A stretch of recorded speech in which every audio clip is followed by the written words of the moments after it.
There's a new feature in Wireshark version 1.10 called http.time. This one alone is worth the update. Let's take a look. If you, like me, have dealt with users, you've probably heard the age-old saying, the network is slow. For example, let's say we have Bob, and Bob's going out through the internet to several different websites out there, and he starts complaining that the network is slow. Now, is it just one site? Is it all sites? What exactly is he doing while he's going to those sites? Those are really good questions to ask. One of the new features in Wireshark version 1.10 is a field called http.time, and if we leverage that, we can capture data and it will actually calculate for us the delays between the actual request for HTTP and the response that comes back. So here's what we get to do in this MicroNugget. We'll go ahead and jump on this machine. We'll open up several different websites out on the internet. We'll capture it all, and then we'll put that http.time field to work for us as a new column, which makes it super easy to sort.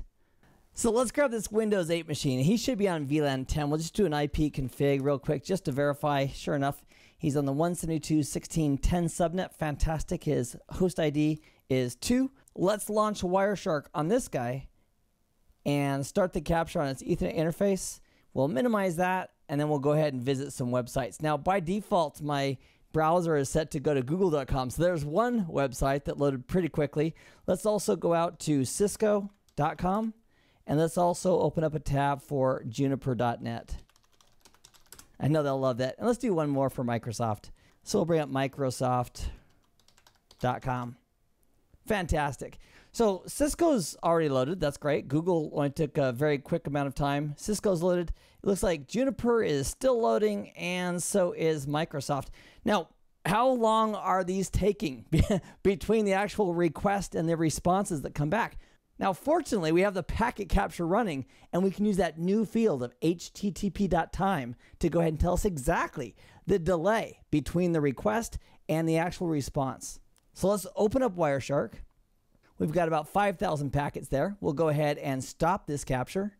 And now the trick is, how do we see that delay? One of the simplest ways of seeing this is to go to some HTTP response like this guy right here. Or we could also search. We could use a display filters to search for HTTP and simply open it up. And right here is the http.time field. And this says the time since the request was 0.095 seconds, or as his friends call them, 95 milliseconds, which is not too bad. Now, the other cool thing is this. If we wanted to confirm what is the name of that field, all we need to do is highlight it, and it will show us right down here in the status bar. It'll say that is the field called http.time. And if we wanted to add that as a new column up here so we could sort on it, look at this. All we need to do is right-click on this field and say, I want to go ahead and apply as column. And poof, it's done.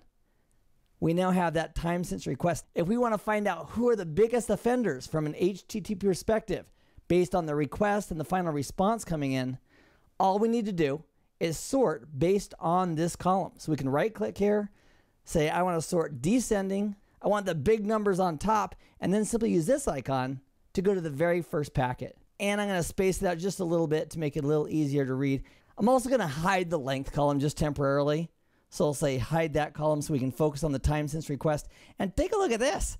This one request took 16 seconds. That's a lifetime for that response to come in. And if we wanted to dig down deeper and say, okay, which one exactly was that? We can simply look at the layer 3 information, for example, the IP address. That was 23.6.102.235. This guy right here. Right click and say, you know what? Resolve that name.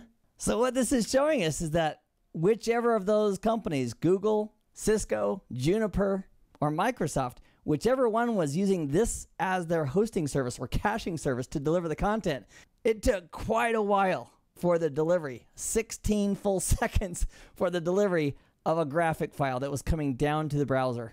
Now, if we wanted to dig a little bit deeper and say, okay, whose content is that really? We could open this up, scroll down a little bit. We can go take a look at the original request, which was in frame 3718. So I'm going to go ahead and double click on that to jump there. And it appears, based on the request, that we were dealing with Microsoft. That took so long to show up in the browser.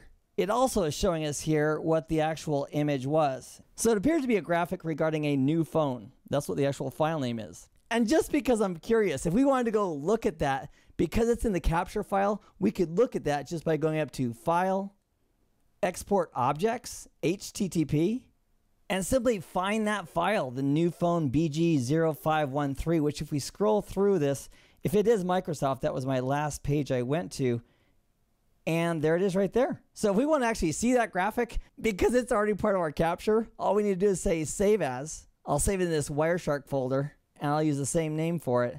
Click on Save, and then simply go open it up and we can take a look at it. Another way of seeing it is just go look at the browser. It's probably still sitting there. So if we open up the browser, we go to Microsoft, and looks like we have, oh, there we go, right there. That is the new phone. That is the graphic. That is very likely the one that took so long to download. And that might be okay because they might have, started on this page and then in the background slowly fed in the additional graphics for the second, third, and fourth for the splash screens. So it very well could be that the user wouldn't have even noticed that that graphic took so long to show up if that graphic wasn't going to be displayed for quite some time. In this MicroNugget, we've looked at a new feature called http.time that's in version 1.10 and greater of Wireshark that calculates for us the delta or the delay between an HTTP request and the actual response that comes back in.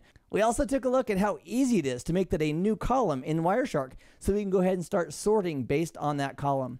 For more information on how to put Wireshark to use in your environment, come and check out our CBT Nugget series on Wireshark. I hope this has been informative for you, and I'd like to thank you for viewing.